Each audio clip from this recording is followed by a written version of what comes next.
In this tutorial, we're going to look at naming and creating formulas for molecular compounds. Now remember that molecular compounds are compounds that are formed between the bonding of two nonmetals. So you're going to find these all on the right side of the staircase line. And the first question you should ask yourself when you look at a compound and to name it would be, is there a metal in this compound? And if there is no metal, then you're going to switch and use these molecular compound rules when you name them. So to begin with, the first thing we need to understand is because these are sharing electrons and not transferring electrons, that they are not ions. So we no longer speak of, like, say, nitrogen as having a -3 charge. That would be a scenario if it was in an ionic compound hooked to, say, a sodium or some other metal that would have a charge. These compounds are like nitrogen hooked to oxygen, say. And for these, we don't use the charge, although it's very similar. It's called its combining capacity. Nitrogen can basically share 3 electrons, and it can combine or make 3 bonds. So we just put a 3 over top. Oxygen, it's in that group 16 and it needs 2 electrons, so it can form 2 bonds. It can share two electrons, and so we write its combining capacity over top. Remember, it's very similar to its charge if it was in an ionic compound. The process is no different. You just simply crisscross these. This likes to form 3 bonds, this likes to form 2, and so for everyone to form as the same number of bonds and be happy, then we can crisscross, and now you have a new formula. Now, to name these, you're going to have to know the prefixes. The prefixes,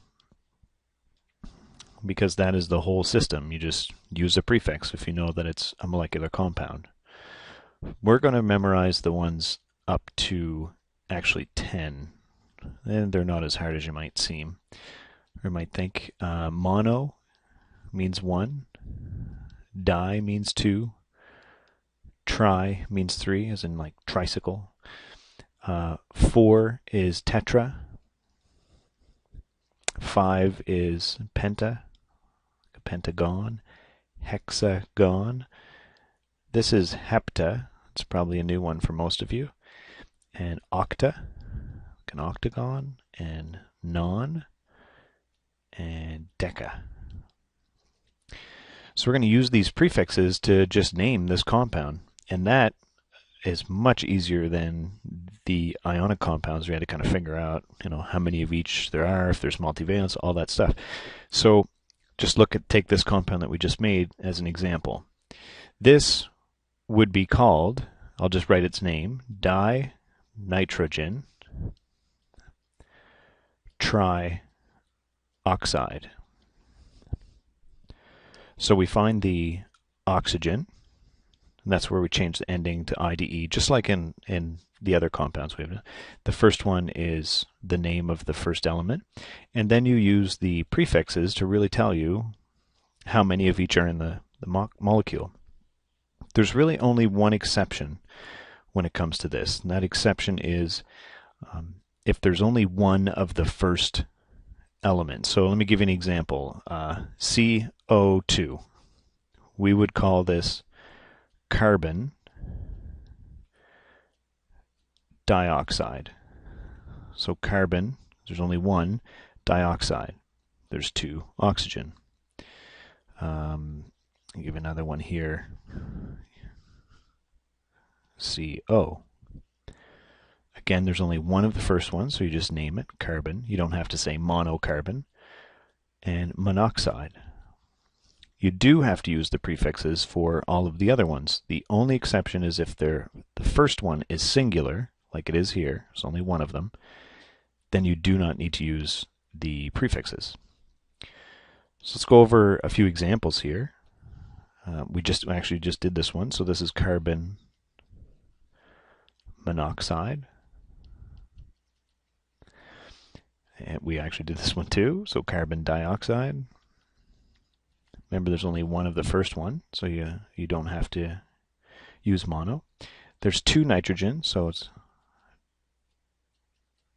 dinitrogen, and 3 oxygen trioxide. 1 nitrogen, so you don't need to use mono, you just say nitrogen for the first one. And there's 1 phosphide, or phosphorus, so you have to say mono phosphide.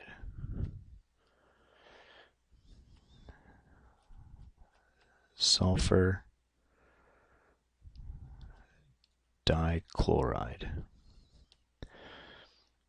So there are the names of 5 of them. If I give you a formula, you can just use prefixes and find their names.